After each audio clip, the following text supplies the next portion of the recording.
அல்லாஹ் குர்ஆனிலே சொல்கிறான், ஒருவன் முயற்சி செய்தால் அந்த முயற்சியுடைய பலனை பெற்றே தீருவான். அது உலக காரியத்திலும் சரி, மறு உலக காரியத்திலும் சரி. இந்த உலகத்தில் இருக்கக்கூடிய மனிதர்கள் முடிவை பார்க்கக்கூடியவர்கள். வெற்றி அடைந்தாயா என்பதைத்தான் பார்ப்பார்கள். அது ஒரு முஃமினுடைய இலக்கு அல்ல.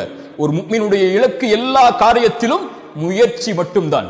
எல்லா காரியத்திலும் முழு மூச்சோடு உடலை தயார்படுத்துவதாக இருந்தாலும், உள்ளத்தை தயார்படுத்துவதாக இருந்தாலும், தன் குடும்பத்தை தயார்படுத்துவதாக இருந்தாலும், தன் செல்வத்தை தயார்படுத்துவதாக இருந்தாலும், தன்னுடைய சமூக அந்தஸ்தை உயர்த்துவதாக இருந்தாலும், ஈமானுடைய காரியங்களிலும் மறு உலக காரியங்களிலும் உலகத்தில் யார் அவர்களோடு வாழ்ந்தாலும் அதில் 10ல் 1 அவன் ஒருபோதும் வாழ்ந்து மடிய மாட்டான். உலக வாழ்வில் இருந்து அவன் கண்ணை மூடும் போது எல்லோர்களை விடவும் அல்லாஹ்விடத்தில் நான் மேன்மையானவனாக, இறை நம்பிக்கை கொண்ட பலமான உறுதியோடு வாழக்கூடிய, அல்லாஹுடைய கதரை உள்ளத்தாலும் உடலாலும் மனதாலும் ஏற்று வாழக்கூடிய இறை நம்பிக்கையாளனாகத்தான் அவன் வாழ்ந்து மறைவான்.